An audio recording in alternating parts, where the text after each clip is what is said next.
السلام عليكم. فتحت أوروبا ذراعيها للاجئين الأوكرانيين، فانصب اهتمام المسلمين على الازدواجية في التعامل والتصريحات التي تحتقر المسلمين في مقابل الأوكران الأوروبيين. لكن للقصة تكملة يا إخواني. حتى اللاجئون الأوكران ليسوا مكرمين، بل يتعرض نساؤهم وأطفالهم في كثير من الحالات للاستغلال القذر لحاجتهن وظروفهن الصعبة. في ألمانيا تتلقى الشرطة الألمانية إخباريات عن تحرش الشباب الأوكرانيات، وتحذر النساء الأوكرانيات من الركوب مع من يتظاهرون بأنهم متطوعون. في بولندا شخص أربعيني يتظاهر بالرحمة للاجئة أوكرانية ثم يغتصبها فور دخولها بيته. في البرازيل تتناقل وسائل الإعلام تسريبا لتصريحات عضو برلمان برازيلي في مكالمة له مع صديقه يقول له عن الأوكرانيات أنهن جميلات وفقيرات ويسهل استغلالهن، بينما يتظاهر هذا البرلماني للناس أنه يسعى لإغاثة الأوكرانيين بدوافع إنسانية.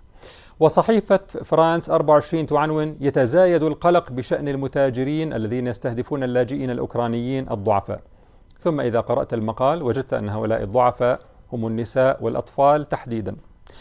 ليست المشكلة فقط في الخارجين على القانون، فقد أجرت قناة الجزيرة مقابلة مع متحدثة من منظمة العفو الدولية عن شبكات الاتجار بالبشر والتي تستهدف الأوكرانيين اللاجئين. وقالت المتحدثة أن الدول الأوروبية تقصر في اتخاذ التدابير اللازمة لحماية اللاجئين.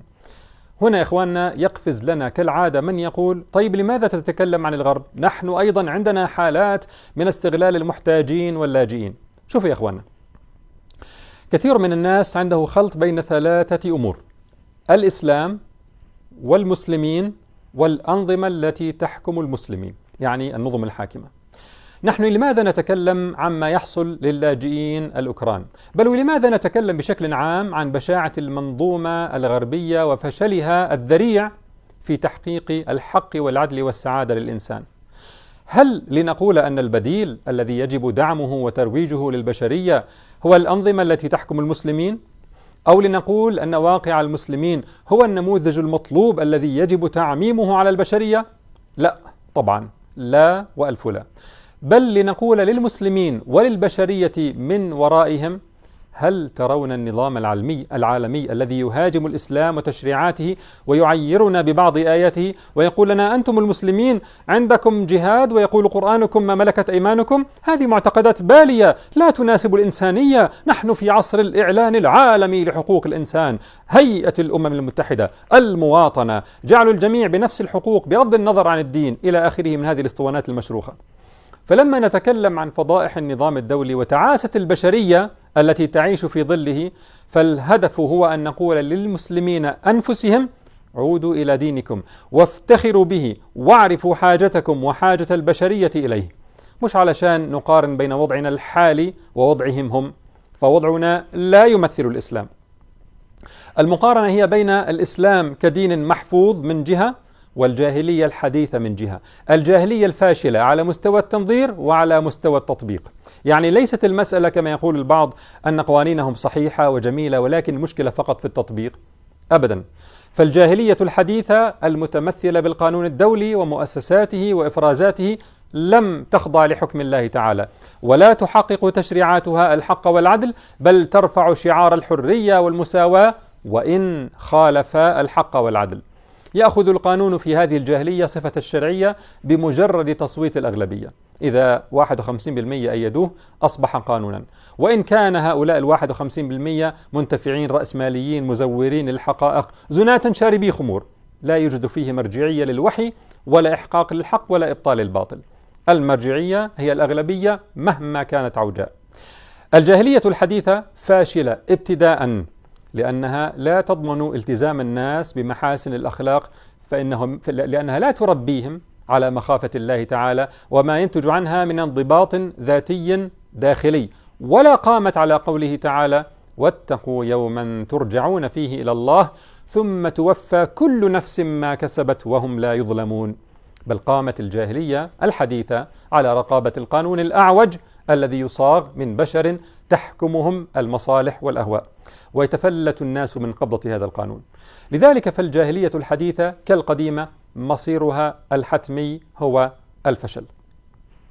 قارن ذلك بالإسلام العظيم الذي يربط أفعال الناس بالأجر والثواب والآخرة، وتظهر فيه نماذج عظيمة قديما وحديثا من أناس يحبون من هاجر إليهم ولا يجدون في صدورهم حاجة مما أوتوا ويؤثرون على أنفسهم ولو كان بهم خصاصة. فيا ريت يفهم هذا الكلام أولئك الذين كلما تكلمنا عن فشل جاهلية النظام الدولي قالوا لنا طيب ما احنا برضو كمسلمين عندنا فساد واستغلال ويظن أنه بهذا جاب لك الضرب القاضية وأفهمك. كلامك هذا تقوله لي ولغيري من المصلحين لما نكون مشاركين في الفساد والاستغلال، أو لما نكون راضين عن واقعنا كمسلمين، بل إنك تجد في الواقع المسلمين بفضل الله يعطون من مالهم للمحتاجين من مهجرين وغيرهم ولا يستغلون حاجاتهم، وليسوا راضين عن واقع المسلمين بل يدعونهم للرجوع إلى دينهم. كذلك كلما تكلمنا عن جريمة سحب الأطفال من آبائهم في الغرب مثلا وسلخهم عن دينهم، بيطلع لك واحد يقول لك أنتم تتكلمون عن الغرب، افتحوا بلادكم لهم كما فتح الغرب بلاده. افتحوا بلادكم؟ مين افتحوا؟ من تخاطب؟ أنت تخاطبني وتخاطب غيري من الدعاة والمصلحين؟ هل نحن من يقف على الحدود ليمنع اللاجئين؟ هل أنا أو غيري من الدعاة ممن يتكلم في هذا الموضوع نرضى بأي تفرقة في التعامل بين المسلمين بناء على جنسياتهم؟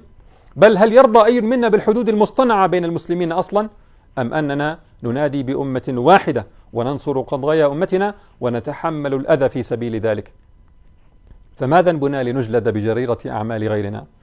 لذلك أعود فأقول إخواني، التركيز على نماذج الفشل في ظل النظام الدولي الهدف منه محاربة عقدة الانبهار بالغرب وبيان حقيقة هؤلاء الذين يهاجمون ديننا ويغيرون مناهج أبنائنا ويمولون قنوات تشكك شبابنا في دينهم، وبيان حاجتنا وحاجة البشرية جمعاء لدين الله تعالى الذي ندعو إليه.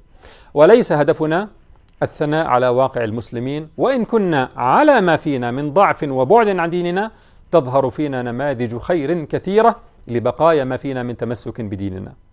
ولي عندكم يا كرام طلب، كلما رأيتم من يقول نحن أيضا عندنا مثل ما عندهم ويشغل هذه الاسطوانة سواء في التعليقات على منصة أخيكم أو في أي مكان آخر، يا ريت تساعدونا بوضع هذا المقطع تحتفظون به عندكم وتضعونه لمن يعلق بمثل هذه التعليقات لإيقاظه من غفلته.